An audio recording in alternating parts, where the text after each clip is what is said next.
آج جو دو آیات ہم پڑھنے جا رہے ہیں، ان دو آیات کی بڑی فضیلت ہے، بڑی اہمیت کی حامل ہیں یہ دو آیات، اور اگر سچ کہا جائے تو یہ اس امت کے لیے ایک قیمتی تحفہ ہے، ایک گراں قدر تحفہ، ایسا تحفہ جو اللہ رب العزت نے اپنے بندوں کو دیا۔ سب سے قیمتی تحفہ جو ہمیں ملا وہ ہے جی، ہمیں نبی کریم صلی اللہ علیہ وآلہ وسلم کا امتی ہونے کا شرف حاصل ہو گیا، اس نبی مکرم کا امتی جس کو اللہ تعالیٰ نے اپنے دو صفاتی نام عطا کیے، اور انہی دو صفاتی ناموں کا یہاں ان آیات میں اللہ تعالیٰ نے قرآن میں اعلان بھی کر دیا۔ ہم سورہ توبہ پڑھ رہے ہیں، اور سورہ توبہ میں منافقین کی صفات کو ہم نے بڑی ڈیٹیل کے ساتھ پڑھا۔ منافق جو تھے ان کا کیا کام تھا کہ وہ بظاہر تو اپنی محبتوں کا یقین دلاتے تھے مسلمانوں کو، لیکن پیٹھ پیچھے وہ مسلمانوں سے اور نبی مکرم صلی اللہ علیہ وآلہ وسلم سے خار رکھتے تھے، معترض ہوتے تھے، اور دل میں ان کے لیے نیگیٹو جذبات جو تھے وہ رکھتے تھے، اور وہ نبی مکرم جو اس امت کے ہر فرد کے ساتھ شدید محبت کرتے ہیں، ان کا اس آیت میں اللہ تعالیٰ نے اعلان فرما دیا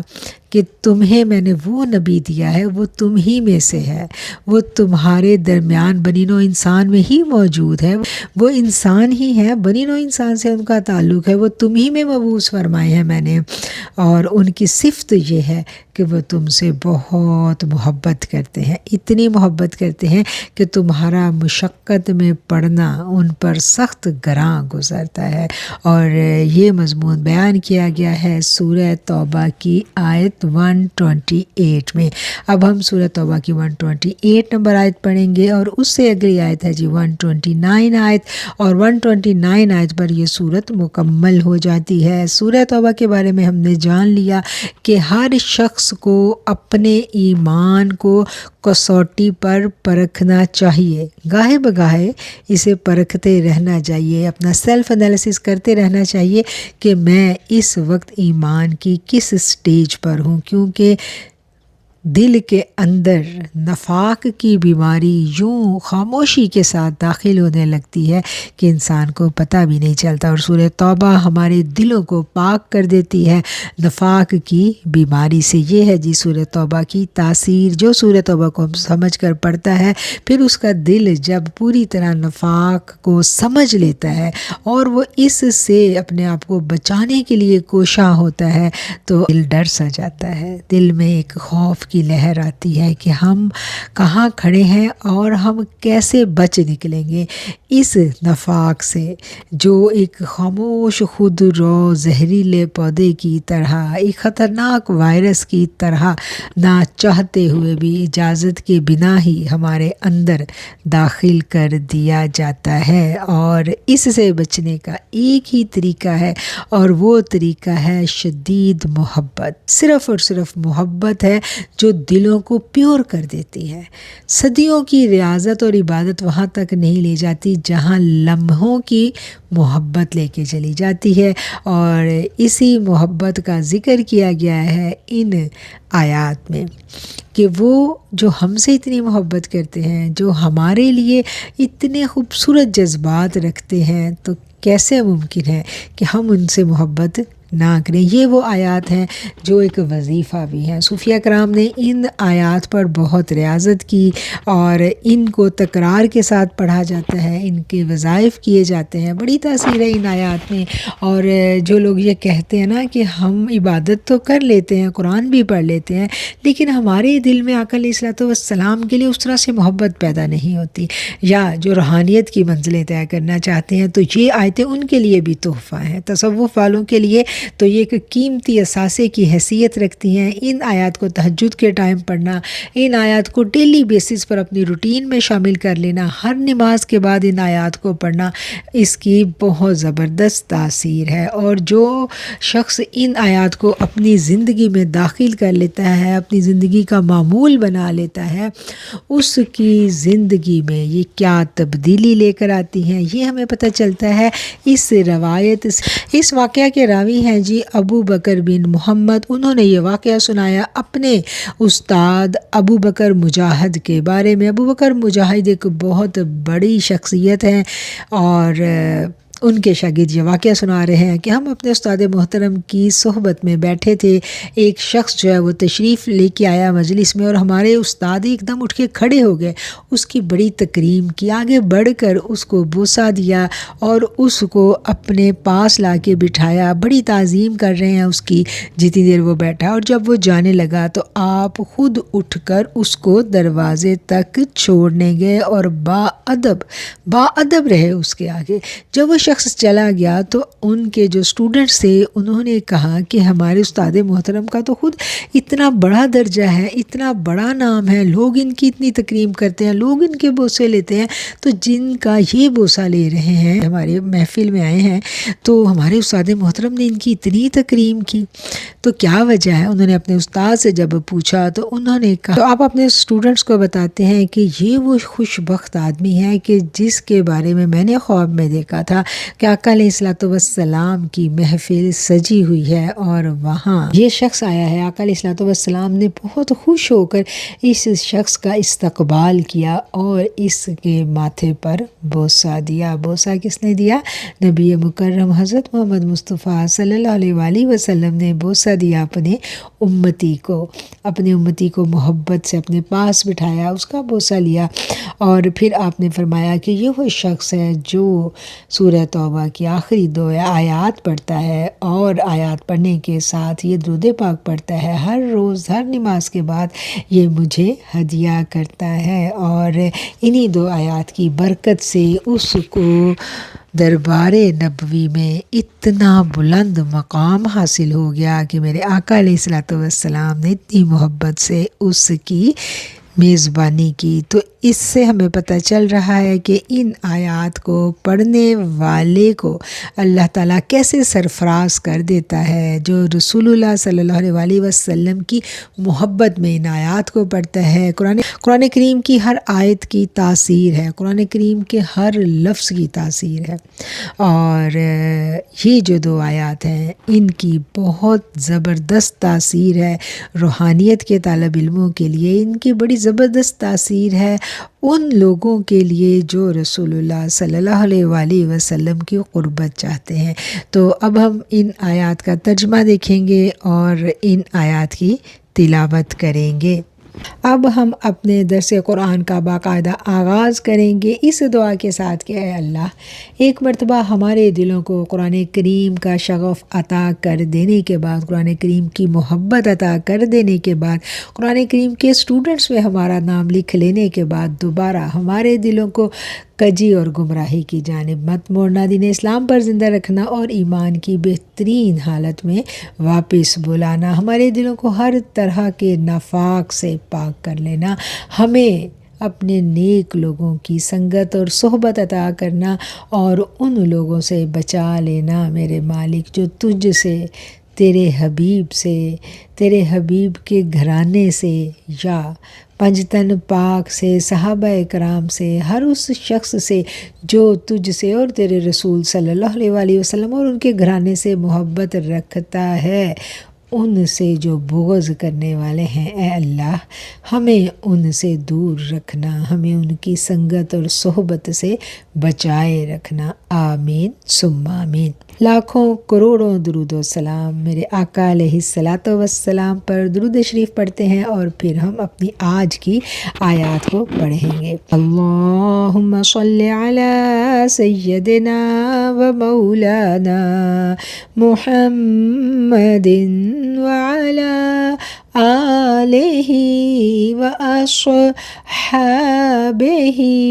وبارک وسلم۔ اعوذ باللہ من الشیطان الرجیم،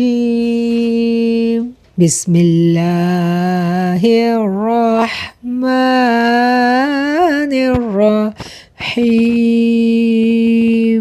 لقد جاءکم رسول من انفسکم عزیز علیہ ما عنتم تم حریص علیکم بالمؤمنین رؤوف رحیم فإن تولوا فقل حسبی اللہ لا الہ الا ہو علیہ توکلت وہو رب العرش العظیم۔ بے شک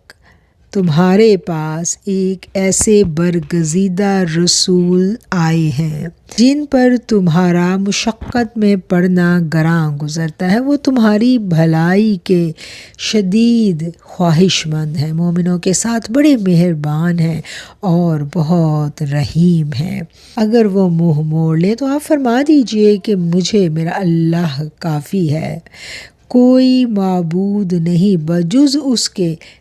میں اسی پر بھروسہ کرتا ہوں اور وہی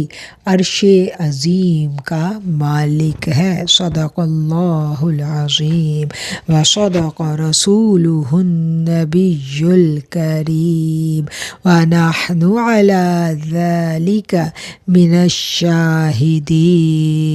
رب اشرح لی صدری ویسر لی امری واحلل عقدۃ من لسانی یفقہوا قولی۔ ربی زدنی علما، ربی زدنی علما، ربی زدنی علما۔ اللہم انی اسألک علما نافعا ورزقا طیبا وعملا متقبلا۔ آمین ثم آمین۔ لقد جاءکم رسول، بے شک آئے ہیں، بے شک تشریف لائے ہیں تم میں ایک رسول۔ علامہ قرطبی نے لکھا ہے کہ جاءکم کہہ کر پوری دنیا، پورے جہان والوں کو مخاطب کیا گیا ہے، کیونکہ نبی کریم صلی اللہ علیہ وآلہ وسلم تمام بنی نوع انسان کے لیے رسول بن کر تشریف لائے ہیں۔ جاءکم سے کیا مراد ہے کہ تمام بنی نوع انسان، رسول اللہ صلی اللہ علیہ وسلم صرف جزیرہ نما عرب والوں کے لیے ہی رسول نہیں تھے، بلکہ آپ پوری بنی نوع انسانیت کے لیے رسول رحمت بن کر تشریف لائے ہیں۔ اللہ تعالیٰ نے کیا کہا ہے کہ میں رب العالمین ہوں اور میرا رسول رحمت للعالمین ہے، یہ تمام جہانوں کے لیے میں نے اس کو رحمت بنا کر بھیجا ہے۔ اور یوں اس نبی رحمت کے بارے میں اللہ تعالیٰ فرما رہے ہیں کہ یہ جو میں نے تم میں رسول بھیجے ہیں نا، ان کی صفت یہ ہے، ان کی خصوصیت یہ ہے کہ تمہارا مشقت میں پڑنا ان پر سخت گراں گزرتا ہے، یعنی اگر تم تکلیف میں مبتلا ہوتے ہو تو یہ بات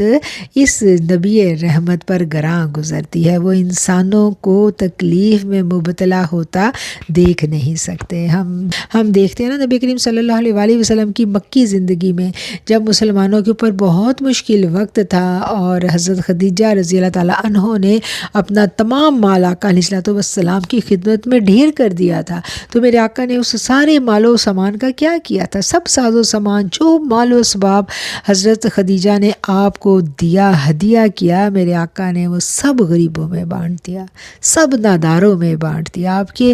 در پر جو آتا تھا پھر وہ خالی نہیں جاتا تھا۔ میرے آقا کے پاس کوئی دشمن بھی آ جاتا تھا، مانگنے کے لیے آ جاتا تھا، تو پھر میرے آقا اس کو خالی جانے نہیں دیتے تھے۔ اس تکلیف میں ان سے گوارا نہیں تھا، کسی کی بھی تکلیف دیکھ کر وہ وہاں رک جاتے، اس کی مدد کرتے۔ سیدنا بلال حبشی کا جو اسلام لانے کا واقعہ ہے وہ بھی ہمارے سامنے موجود ہے کہ کس طرح آپ روز رات کو جاتے تھے، ان کی مدد کرتے تھے، ان کے ساتھ ان کا کام کرواتے تھے، گویا کہ کوئی ضرورت مند ہو، کوئی انسان ہو وہ تکلیف میں ہو اور میرے آقا کو پتہ چل جائے تو ایسا ممکن نہیں ہے کہ میرے آقا اس کی تکلیف کو دور کرنے کے لیے سرگرم عمل نہ ہو جائیں۔ پھر اپنی امت سے تو ان کو اتنی محبت ہے کہ میرا رب کیا فرما رہا ہے کہ تمہارا مشقت میں پڑنا ان پر گراں گزرتا ہے اور وہ تمہاری بھلائی کے حریص ہیں۔ حریص کا مطلب کیا ہے؟ حریص لالچ کے معنی میں آتا ہے کہ اتنے زیادہ وہ چاہتے ہیں، بہت شدید چاہت ہے ان کی کہ میری امت کا بھلا ہو جائے، بھلا ہو جائے۔ اور جب نبی کریم صلی اللہ علیہ وآلہ وسلم کی حیات مبارکہ میں تو آپ اپنے امتیوں کے لیے ہمہ وقت سرگرم عمل رہتے تھے، لوگوں کے پیچھے دعوت کا کام کرنا، ان کو جہنم کی آگ سے بچانے کے لیے کوشاں رہتے تھے۔ جب صحابہ کرام نے پوچھا تھا نا کہ یا رسول اللہ اس دنیا میں تو ہمیں کوئی تکلیف پہنچتی ہے، کوئی پریشانی ہوتی ہے، ہم آپ کے پاس آ جاتے ہیں، تو روز محشر ہم آپ کو کہاں پر تلاش کریں گے؟ تو میرے آقا نے کیا کہا تھا کہ وہ دن، جب اس دن کی سختی بیان کی گئی تھی کہ وہ اتنا مشکل دن ہوگا، اتنا مشکل دن ہوگا کہ ہر کوئی نفسی نفسی پکارے گا، ہر نبی بھی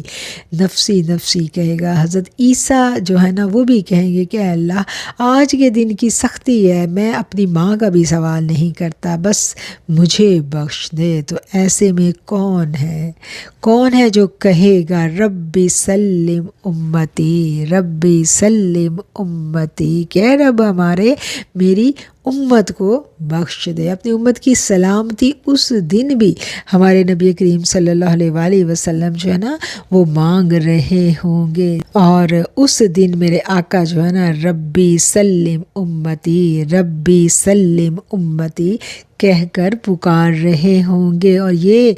یہ تو اس دن کی بات ہے۔ اور آج بھی آپ دیکھیں کہ ماں جب اپنے اکلوتے کو چھوڑے، آ کہہ کر بلاتے یہ ہیں، سلم سلم کی ڈھارس سے پل سے پار لگاتے یہ ہیں، رافع نافع شافع دافع کیا کیا رحمت لاتے یہ ہیں، سچی بات سکھاتے یہ ہیں، سیدھی راہ چلاتے یہ ہیں، رب ہے موتی یہ ہیں قاسم، رزق اس کا ہے کھلاتے یہ ہیں، باپ جب بیٹے سے بھاگے لطف وہاں فرماتے یہ ہیں، سلم سلم کی ڈھارس سے پل سے پار لگاتے یہ ہیں۔ تو وہ کون ہے جو اس دنیا میں بھی یتیموں کے سر پر ہاتھ رکھنے والے تھے؟ وہ کون ہے جو آج بھی کوئی غم میں ہو رسول اللہ صلی اللہ علیہ وآلہ وسلم کو پکارے تو اس کی پکار پر میرے آقا جو ہے نا وہ اس کو تشفی دیتے ہیں؟ کون ہے جو آج ان کو پکارے اور وہ آج بھی صدیوں کا فاصلہ ان کے لیے کوئی معنی نہیں رکھتا، وہ آج بھی اس کی بات کو سنتے ہیں؟ ایسی بہت ساری مثالیں ہمارے سامنے موجود ہیں۔ اسی لیے تو کہا جاتا ہے نا آج لے ان کی پناہ آج مدد مانگ ان سے، آج لے ان کی پناہ آج مدد مانگ ان سے، پھر نہ مانیں گے قیامت میں اگر مان گیا، انہیں جانا انہیں مانا نہ رکھا غیر سے کام، للہ الحمد میں دنیا سے مسلمان گیا، نعمتیں بانٹتا جس سمت وہ ذیشان گیا، ساتھ ہی منشی رحمت کا قلم دان گیا، وہ آنکھ کے ناکام تمنا ہی رہی، وہ آنکھ کے ناکام تمنا ہی رہی، ہائے وہ دل جو تیرے در سے پر ارمان گیا، نعمتیں بانٹتا جس سمت وہ ذیشان گیا، آج لے ان کی پناہ آج مدد مانگ ان سے، پھر نہ مانگیں گے قیامت میں اگر مان گیا۔ کہ آج جو رسول اللہ صلی اللہ علیہ وآلہ وسلم سے محبت رکھتا ہے قیامت میں وہ بھی پھر اس کو امتی امتی پکاریں گے۔ اور میرے رب نے آپ کو منع کر دیا کہ جب کسی کی موت کفر پر واقع ہو جائے تو پھر آپ نے اس کے لیے دعا نہیں کرنی۔ دعائے مغفرت کی اجازت کب تک ہے؟ زندگی میں۔ اور میرے آقا تو اپنے سب سے جو منافق دشمن تھا عبداللہ بن ابی، میرے آقا تو اس کو بھی اپنا کرتا دے گئے تھے۔ یہ تو میرے رب نے کہا کہ نو، اب اس کی بخشش نہیں ہوگی۔ میرے آقا تو رحمت للعالمین بنا کر بھیجے گئے ہیں۔ صلہ اس سے بڑھ کر اور کیا ہوگا محبت کا، صلہ اس سے بڑھ کر اور کیا ہوگا محبت کا، جب ہمیں درد ہوتا ہے انہیں محسوس ہوتا ہے، فریاد جو امتی کرے حالت زار میں، فریاد جو امتی کرے حالت زار میں، ممکن نہیں کہ خیر البشر کو خبر نہ ہو، جگہ دیتے ہیں قرب خاص میں اس شخص کو اتنی جگہ دیتے ہیں قرب خاص میں اس شخص کو اتنی نبی کے عشق سے جس قدر کوئی مانوس ہوتا ہے۔ تو جتنی محبت ہوتی ہے اتنی ہی قربتیں اس کو مل جاتی ہیں۔ اسی ضمن میں حضرت عبداللہ بن عمر کا ایک واقعہ جو ہے وہ یاد آ رہا ہے، جس کے راوی ہیں ابو سعید خدری رضی اللہ تعالیٰ عنہ۔ وہ کہتے ہیں کہ ایک مرتبہ ہم لوگ کہیں جا رہے تھے اور راستے میں حضرت عبداللہ بن عمر کی ٹانگ کے پٹھے کھنچ گئے، یعنی ان کی ٹانگ جو تھی وہ ایک دم سے سن ہو گئی اور وہ چل بھی نہیں پا رہے تھے، شدید درد میں مبتلا ہو گئے، اور اس درد کی شدت ایسی تھی کہ وہ بالکل حرکت نہیں کر پا رہے تھے۔ ایسے میں کسی شخص نے ان سے کہا کہ آپ اس کو یاد کریں جس سے آپ دنیا میں سب سے زیادہ محبت کرتے ہیں۔ تو حضرت عبداللہ بن عمر کے منہ سے بے ساختہ نکلا یا محمد صلی اللہ علیہ وآلہ وسلم، کہ انہوں نے بے ساختہ رسول اللہ صلی اللہ علیہ وآلہ وسلم کا نام لے کر پکارا۔ اور پھر صحابہ کہتے ہیں کہ ہم نے دیکھا کہ ان کی ٹانگ جو ہے نا وہ ٹھیک ہو گئی اور آپ بالکل نارمل چلنے لگے۔ تو یہ صحابہ کا بھی وتیرہ رہا کہ وہ نبی کریم صلی اللہ علیہ وآلہ وسلم سے نہ صرف محبت رکھتے تھے بلکہ شدید غم اور شدید پریشانی کے عالم میں بھی رسول اللہ صلی اللہ علیہ وآلہ وسلم کو پکارتے تھے۔ اچھا، اب یہاں پر یہ جو ایک غلط فہمی پیدا لوگ کر دیتے ہیں کہ حقیقی قادر مطلق تو اللہ کی ذات ہے، اللہ کے علاوہ ہم کسی کو نہیں پکار سکتے، تو یقیناً اللہ ہی قادر مطلق ہے اور حقیقی دینے والی ذات اللہ ہی کی ہے۔ نبی کریم صلی اللہ علیہ وسلم نے کیا فرمایا کہ میں قاسم ہوں، انا قاسم اللہ معطی، کہ دیتا اللہ ہے، بانٹتا میں ہوں۔ تو بانٹنے والی ہستی رسول اللہ صلی اللہ علیہ وآلہ وسلم کی ہستی ہے، بانٹتے وہی ہیں، دیتا تو اللہ ہی ہے۔ تو جیسے بچہ ماں سے آ کے کھانا مانگتا ہے نا، ماں سے کہتا ہے مجھے کھانا دو، ماں تو حقیقی طور پر کھانا نہیں دینے والی نا، رزق تو میرے رب کا ہے، جس کو رب نے دیا، ہاں اس کی اولاد کے حصے کا رزق اس کے گھر ڈال دیا، اب وہ اپنی اولاد کو دے رہا ہے۔ تو یہ موتی کا یہ مطلب ہے، اگر کوئی غم میں، کوئی تکلیف میں، کوئی پریشانی میں ہم درود پڑھتے ہیں، شدت سے روتے ہیں، تڑپے ہم یہاں مدینے خبر گئے،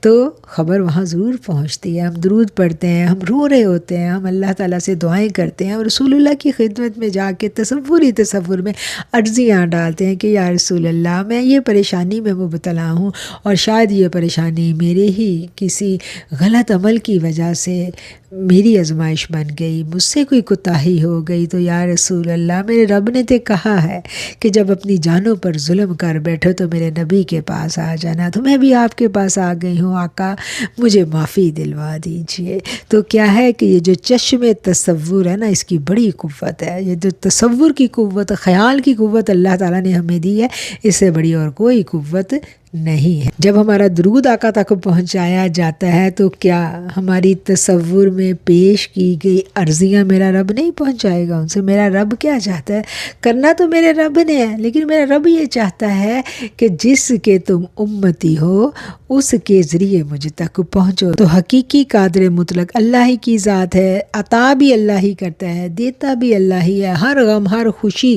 اسی کی طرف سے آتی ہے اور اسی کے حکم سے ٹلتی ہے، اور ہمارا جو ہمارے آقا علیہ الصلوۃ والسلام سے تعلق ہے وہ یہی ہے کہ وہ ہمارے لیے اللہ سے دعائیں مانگتے ہیں، وہ ہمارے لیے وسیلہ ہیں، وہ ہمارے لیے شفاعت کرتے ہیں، وہ ہمارے لیے اس دنیا میں بھی سفارشیں کرتے ہیں۔ اور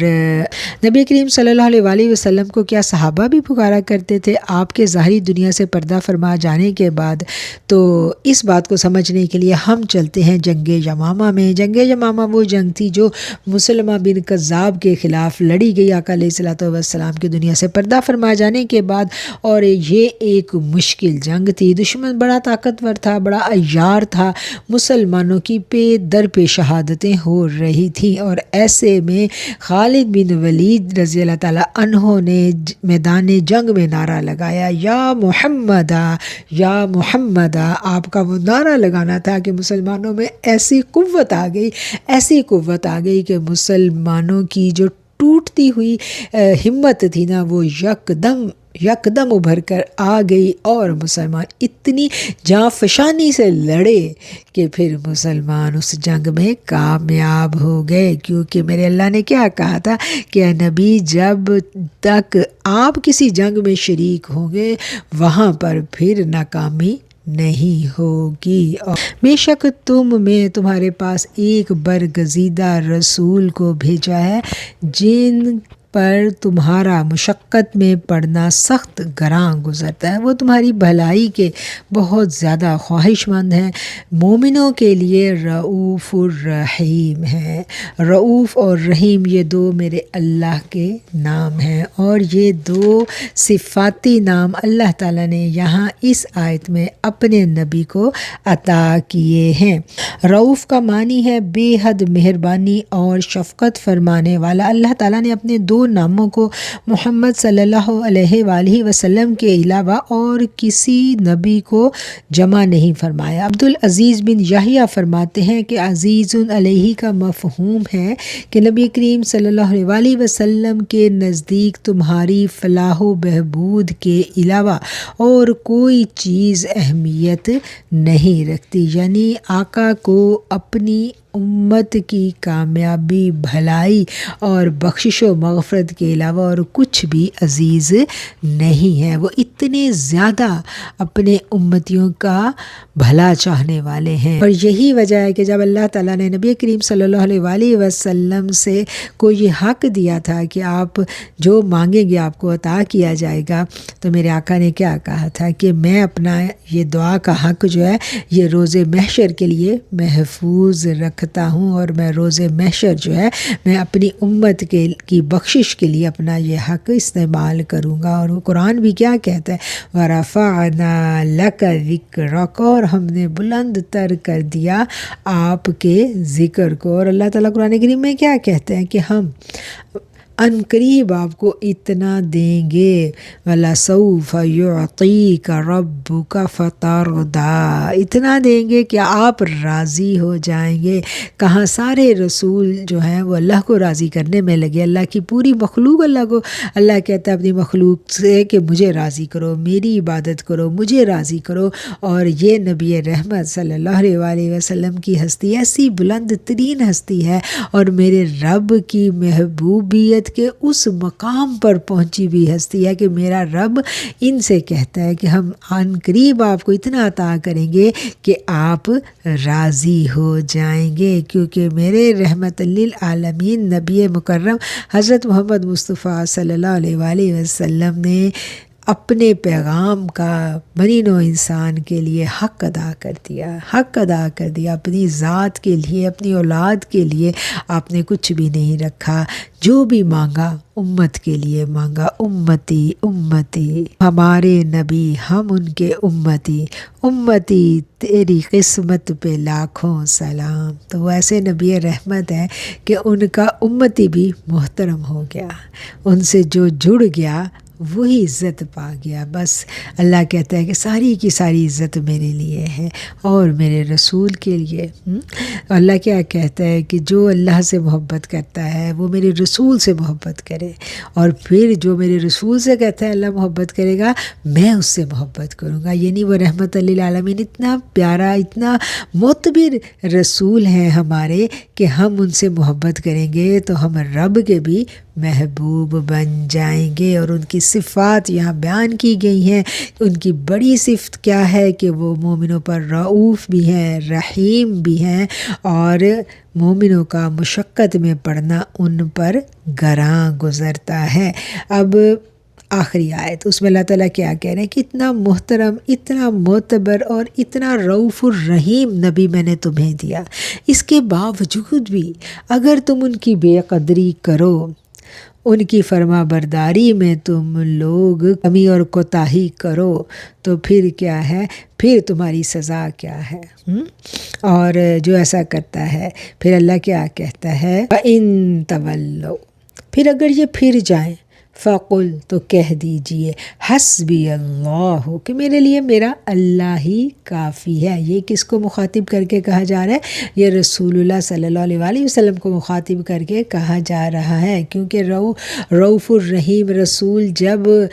لوگوں کو دعوت اسلام دیتے تھے، ان کے لیے پیش تھے کہ کسی طرح یہ اسلام قبول کر لیں، صبح سے شام تک تبلیغ کا کام کرتے تھے۔ پھر آپ غزوات اور سفر اور یہ سب کچھ مطلب مشقت میں تھی آپ کی زندگی، اور اس کے باوجود جب رسپانس اچھا نہیں مل رہا، آپ اتنی مشقت کر رہے ہیں، بنی نوع انسان کے لیے تگ و دو کر رہے ہیں، لوگوں کو ان کا حق دلوانے کے لیے آپ نے تلوار اٹھائی، دشمن سے بچانے کے لیے آپ نے ان کا ساتھ دیا، اور ایسے میں اگر کوئی انسان قدر نہیں کر رہا تو میرے رب نے کیا کہا، فَإِن تَوَلَّوْا، اگر یہ پھر رہے ہیں تو چھوڑ دو ان کو بس۔ اب ایسا نہیں ہے کہ اگر آپ ان کے ساتھ اچھا کر رہے ہو تو یہ بدلے میں آپ ان سے کوئی اچھائی کی امید رکھو۔ اگر یہ لوگ ناقدری کرنے والے ہیں، آپ کی بھلائی کا جواب بھلائی سے نہیں دینے والے، تو بس چھوڑ دیں ان کو، آپ کے لیے آپ کا رب کافی ہے۔ فَقُلْ حَسْبِيَ اللَّهُ، تو کہہ دیجئے میرے لیے میرا اللہ ہی کافی ہے، اس کے سوا اور کوئی معبود نہیں ہے۔ علیہ توکل، تو اسی پر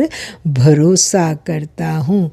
اور ہم سب کا بھروسہ، ہم سب کی توکل کس پر ہے؟ اللہ ہی کی ذات پر ہے۔ دنیا کے سارے اسباب ایک طرف اور میرے رب پر ہمارا بھروسہ ایک طرف۔ تو وَهُوَ رَبُّ الْعَرْشِ الْعَظِيمِ، اور رب بھی وہ ہے جو عرش عظیم کا مالک ہے۔ یہ والی جو آیت ہے یہ ایک دعا بھی ہے، اور احادیث سے ہمیں پتہ چلتا ہے کہ نبی کریم صلی اللہ علیہ وآلہ وسلم صبح و شام، فجر کے بعد اور مغرب کے بعد اپنی امت کو تلقین کرتے تھے اس دعا کو پڑھنے کی۔ سنن ابی داؤد کی حدیث ہے، نبی کریم صلی اللہ علیہ وآلہ وسلم نے فرمایا، جو شخص صبح کے وقت اور شام کے وقت 7 مرتبہ یہ دعا پڑھے گا تو اللہ تعالیٰ اس کی پریشانیوں میں اسے کفایت کرے گا۔ حسبی اللہ لا الہ الا ہو علیہ توکلت وہو رب العرش العظیم۔ تو یہ ایک دعا بھی ہے، اور اس کو ہمیں اپنی صبح و شام کی دعاؤں میں 7 مرتبہ پڑھنے کا نبوی حکم ہے۔ تو یہ خوبصورت دعا ہے جسے ہمیں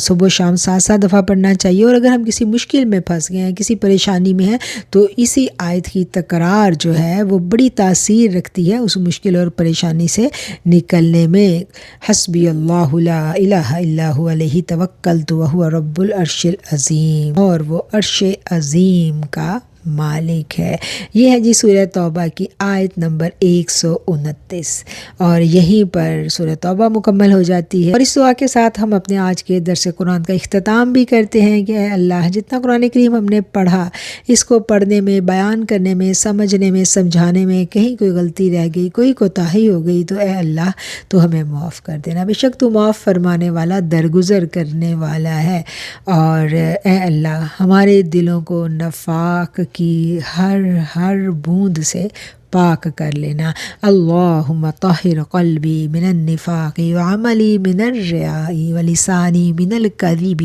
وعینی من الخیانت فإنک تعلم خائنۃ الأعین وما تخفی الصدور۔ آمین ثم آمین۔ اور آقا علیہ الصلوۃ والسلام کی سچی اور سچی اتباع اور محبت ہمارے نصیبوں میں لکھ دینا، ہم ہمیشہ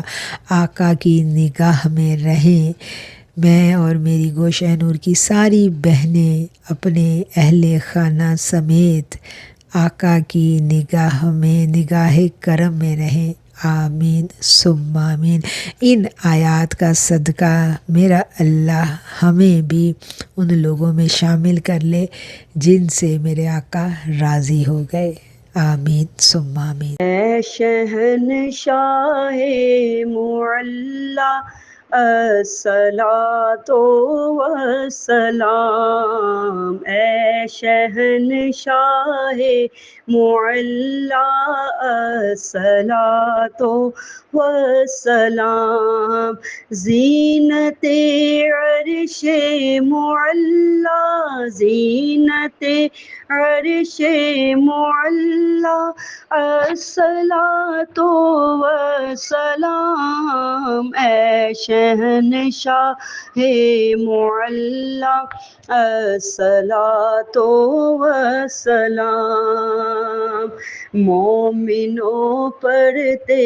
رہو تم اپنے آقا پر درود، مومنوں پڑھتے رہو تم اپنے آقا پر درود، مومنوں پڑھتے رہو تم اپنے آقا پر درود، ہے فرشتوں کا وظیفہ، ہے فرشتوں کا وظیفہ، الصلاۃ والسلام، اے شہنشاہ معلی الصلاۃ والسلام، زینت عرش معلی الصلاۃ والسلام، الصلاۃ والسلام، الصلاۃ والسلام، الصلاۃ والسلام، اے شہنشاہ معلی الصلاۃ والسلام، یا نبی سلام علیکہ، یا رسول سلام علیکہ، یا حبیب سلام علیکہ، یا حبیبی یا محمد، یا نبی سلام علیکہ، یا رسول سلام علیکہ، یا حبیب سلام علیکہ، صلوات اللہ علیکہ، الصلاۃ والسلام علیکہ، یا رسول اللہ، الصلاۃ والسلام علیکہ، یا حبیبی یا حبیبی یا سیدی یا مرشدی یا حبیب اللہ، یا رسول اللہ، تیرے در کی فضاؤں کو سلام، یا رسول اللہ، تیرے در کی فضاؤں کو سلام، یا نبی اللہ، تیرے در کی فضاؤں کو سلام،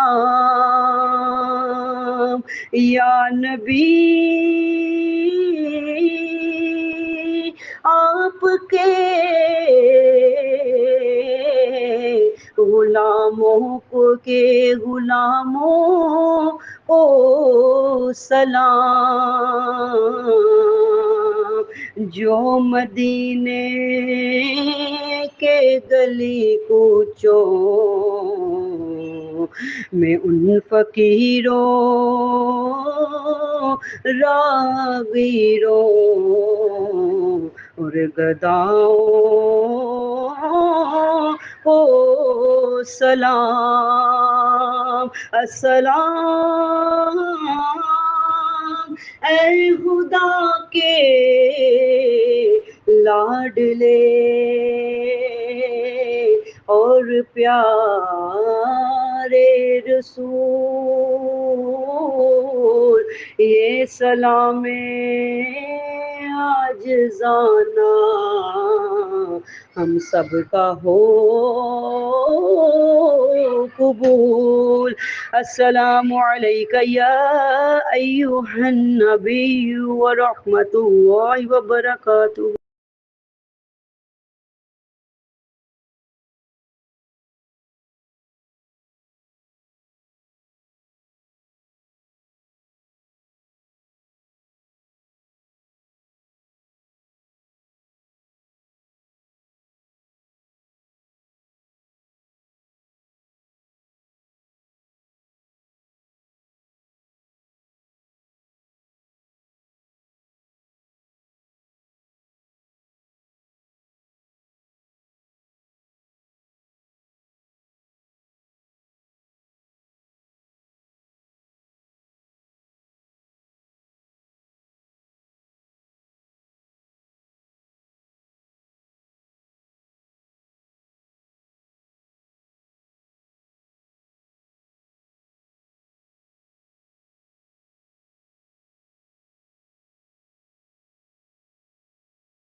اور یہ مشہور واقعہ ٹوپی والا جو ہے حضرت خالد بن ولید کا، یہ ہے جی جنگ یرموک کا واقعہ۔